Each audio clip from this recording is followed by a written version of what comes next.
May I ask how long you've been in each other's lives? It's about 8 years. Yeah, 8 years. I'd say we've had our moments. Yes, but then we figured it out.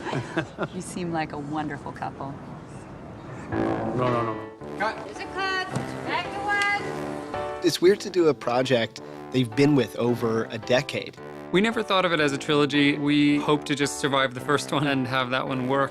It's been fun. I still feel excited coming to work with Bob. Hey, man. Hey. I feel comfortable calling him Bob finally after 10 years. Oh, it's great to be back. I'm glad we had the same team together again. It's like coming back to a family reunion. You want to see the characters in the next iteration. They have found a way to make it entirely fresh, but still give you everything you'd want. Whoa, you've got to give a little love. Welcome, in-laws. Give a little love. Go on, just do it. You can't refuse it. Give a little love.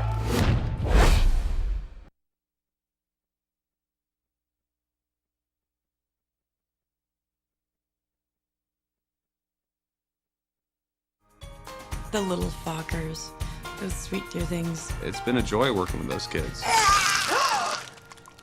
No way. And I get to vomit. Sweet. Colin is this incredible ball of energy.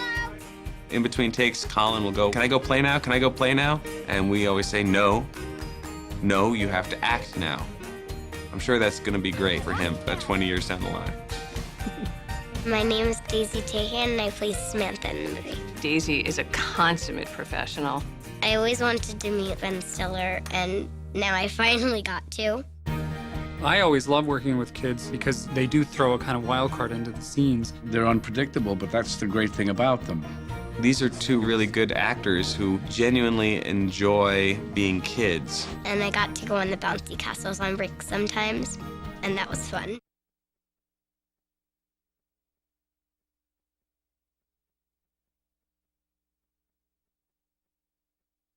Early humans do need guidance.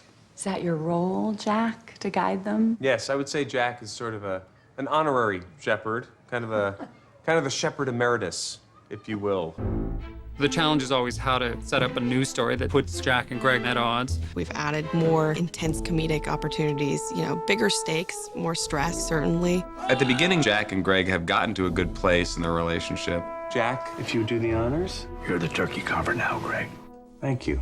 The big thing that we came up with in this one was the Godfucker. The idea that Jack is thinking of his successor. Jack has been sort of obsessed with his genealogy and starts to worry about who's going to oversee the family. His favorite son-in-law, Dr. Bob, has been busted having an affair with a nurse. If I go down, Greg, I need to know someone will be responsible for the whole Burns clan. So I ask you, Greg, are you prepared to be the Godfucker? The Godfucker, quote unquote. Is that it? Are you laughing? Yeah, I know. I was making, no. Because this is no laughing matter, Greg. Good, because I'm not laughing, okay?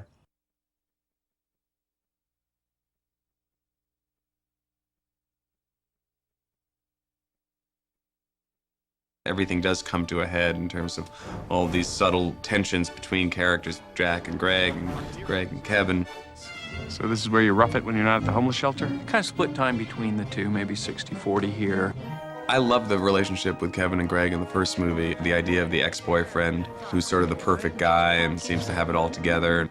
I think that was one of the reasons I was excited about it, was the idea that Kevin coming back into the picture 7, 8 years later, he's still obsessed with her.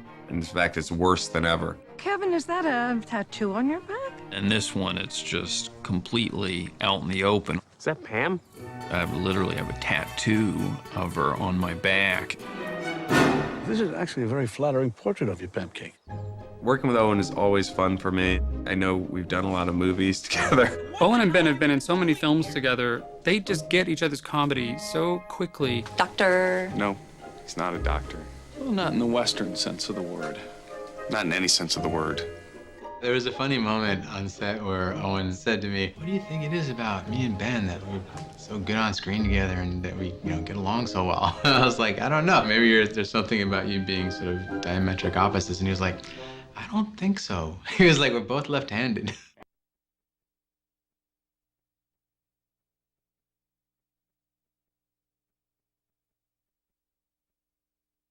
New friends. Hello. Hi. I'm Prudence. Greg. A new presence in the film is Laura Dern, who plays the school mistress.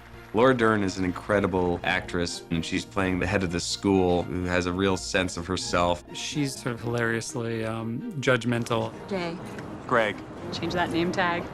She's hippie and a real liberal thinker, and therefore there's more fun to play with and mock and everything else. When the audience recognizes that Harvey Keitel is the contractor, Gregory Focker! you can hear the audience go, Yes! especially when he and De Niro are screaming at each other and it looks like they're gonna get into a fist fight. You're sandbagging this job. I'm sandbagging this job. A chance to see Bob and Harvey together. A little Mean Streets reunion. Japanese surrendered. What are you talking about? World War II. Harvey and I have known each other, God, since I was in my mid-20s, and I thought that it would be nice to have him in it. All set, Paul. The key to my relationship with Harvey was that my mom was an actress in the late 50s named Susan Kohner, and he had a huge crush on my mother. And from the moment he found out that she was my mother, he was incredibly nice to me. What else is new? Oh, me. Right, there's also a new character played by Jessica Alba. Nurse Fokker in the house. Jessica Alba was just really funny and really committed to her role.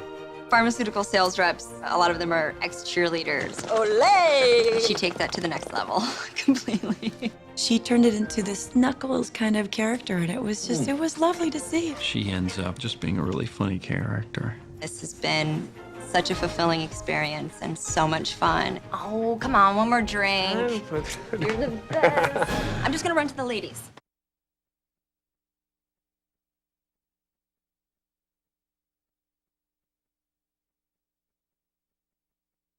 You know, when Owen brings his A game, when he decides to show up, there's no one better. You just never know what Owen you're gonna get. I didn't know where you were going with that. I was like, I don't remember that question. I met Owen in 1995 when I was casting. What? You just jumped out of the gate with it. Well, I remember exactly where we met. I was casting The Cable Guy. I was directing that, and Judd Apatow was producing it. And Owen really gave the weakest audition.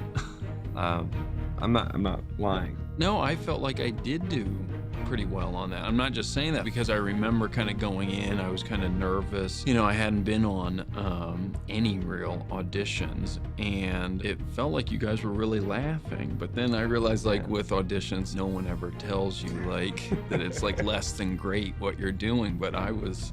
There was real talent there. There was talent there. He didn't nail it in the room, as they say. But I didn't find that out till years later that you had not been impressed with the audition and didn't really want to cast me and had to be sort of persuaded by Judd. Right. Ben wrote a very nice note to me after he saw Bottle Rocket, saying how much you enjoyed it, how you were really laughing, and then I wrote him a form letter back, kind of like, Dear Ben Stiller, your comments about Bottle Rocket have been duly noted and appreciated, and I forget how it went, but the last thing was like dictated but not read. Yeah, there was a lot of typos getting, back like, in the day when they were wrong. Tell your friend Hud Apatow. Yeah, Hud Apatow. Hello, and make sure to get lots of coverage or you'll regret it in post. Little inside jokes. We didn't really become friends until kind of after the movie.